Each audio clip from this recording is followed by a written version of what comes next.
Hey everyone, my name is Austin Noel, and I'm excited to be here today to present to you this very unique and special case. This case is unique due to the rarity of this medical condition, and this case is very special to me because the patient of this case is myself. Today's presentation is titled Large Pelvic AVM Successfully Treated by Embolization with Onyx 18 in a Male Patient. Let's talk about some background before we jump into the case. So pelvic arteriovenous malformations are extremely rare, especially in males. In fact, most physicians will not see a patient with a pelvic AVM during their medical career, and thus their documentation in the medical literature is sparse. AVMs are an abnormal entanglement of blood vessels, and this causes a high flow shunting of blood from the arterial to the venous vasculature, which bypasses the capillary bed. So as we know, the arteries normally feed into arterioles and then into capillaries where gas exchange will occur, and then the blood will flow into the venules and veins and back to the heart. But in AVM, one or more arteries will be directly connected to one or more veins, depending on the complexity of the malformation, and this will lead to a high flow, high pressure system. And as we know, veins are extremely compliant, and these are going to stretch. The walls of the veins will stretch, and you will have a dilated large nidus is what it's called of this AVM. And this can lead to mass effect on surrounding structures, as well as potentially rupture if the vessel walls stretch beyond their compliance. What comes to mind when you think of an AVM? Maybe a brain AVM or a spine AVM. These are more common locations to find an AVM. And most physicians probably have encountered one or more patients with an AVM in the brain or the spine. But AVMs have been located in every location pretty much of the body, including lungs, extremities, and pelvis. Pelvic AVMs have a wide variety of presentations, from an asymptomatic vascular lesion that's been detected on imaging studies to life-threatening hemorrhage or high-output congestive heart failure. And more specific symptoms may include pelvic discomfort, rectal pain, hematuria, or sciatica. It really just depends on the size and location of the mass. Endovascular embolization. This has been the method that has been most utilized to treat these vascular anomalies due to its safety and effectiveness, but surgical approaches have been used as well as radiotherapy. But the problem with these malformations is that multiple interventions will sometimes be needed, and usually are needed to have radiologic and symptom resolution of the AVM, and often these may revascularize as well, leading to more procedures down the road for patients. So let's jump to the case presentation. Remember, this patient is me. So this is a previously healthy 26-year-old male who presented to vascular surgery after 6 weeks of evaluation by medical physicians of specialties including gastroenterology, urology, cardiology, otolaryngology, and rheumatology, due to a wide array of progressively worsening symptoms. Initially, the patient had bilateral pelvic pain, and during week 1 of symptoms, he began experiencing nightly subfebrile elevation of temperature, which ranged from 99 to 100 degrees Fahrenheit. He was seen by a neurologist, and a urinary tract infection was ruled out.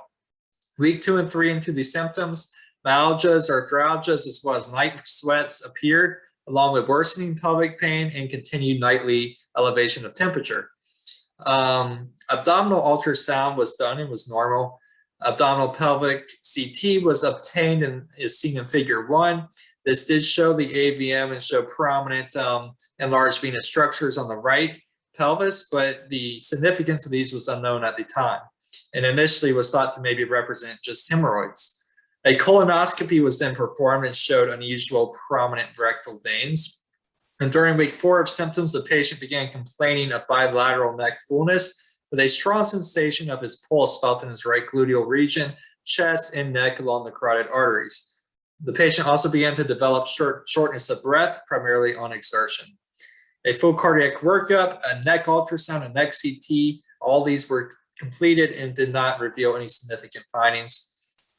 By week 5, the pelvic pain was becoming more prominent in the right pelvis, as well as right-sided gluteal discomfort developed with significant sciatica. The patient saw a rheumatologist at this time, and an autoimmune workup was performed for many diseases, including vasculitis, which was negative. Week 6, the patient presented to a vascular surgeon who ordered a pelvic MRA. This yielded the diagnosis of a pelvic AVM. And that is shown in figure 2, which we will look at. And at this time, the patient was using a wheelchair at this point due to severe right pelvic, buttock, and leg pain with standing. So in the top left, we see the axial, and top right, the coronal CT, showing a large dilated component of the AVM in the right pelvis. And below it, 3 weeks later, the MRA was done, and we can see T1 weighted, a hypointense lesion in the right pelvis, and post-contrast, we see it filling with contrast nicely. This AVM was off the right internal iliac artery, and we can see it actually was pressing against the rectum, deviating it leftward, as well as the seminal vesicle on the right was being deviated towards the left as well by this large dilated component of the AVM. Treatment. So the patient underwent embolization of the AVM by an interventional radiologist. The 3 dominant arterial trunks and 2 smaller trunks that supplied the AVM were each cannulated with microcatheters down to the level of the nidus, and embolization was performed using a total of 4 vials of Onyx 18 liquid embolic, as well as a single 8 by 14 millimeter coil was placed into the main arterial trunk feeding the AVM. The final arteriogram showed no filling of the AVM post-embolization versus pre-embolization imaging, shown in figure 3. And follow-up imaging has shown no residual filling of the AVM. Below, we see the MRA post-embolization with no filling of the AVM. See that comparing quite nicely, and the seminal vesicles and rectum are nice and centered where they should be as well. And then up here up top, we see the arteriogram before and after embolization, and we can see you can actually see these 3 main trunks feeding into this nidus, this large dilated component, and then it actually has several draining veins to the left as well as to the right. The AVM drained, and we can see no more filling of the AVM after embolization. So now discussion on this case, just some final thoughts on it. As we said, pelvic AVMs are very rare, difficult to diagnose, and complex to treat. A variety of treatment methods have been used, from surgery to embolization, each carrying risk and rewards. Multiple interventions are often needed for a successful outcome.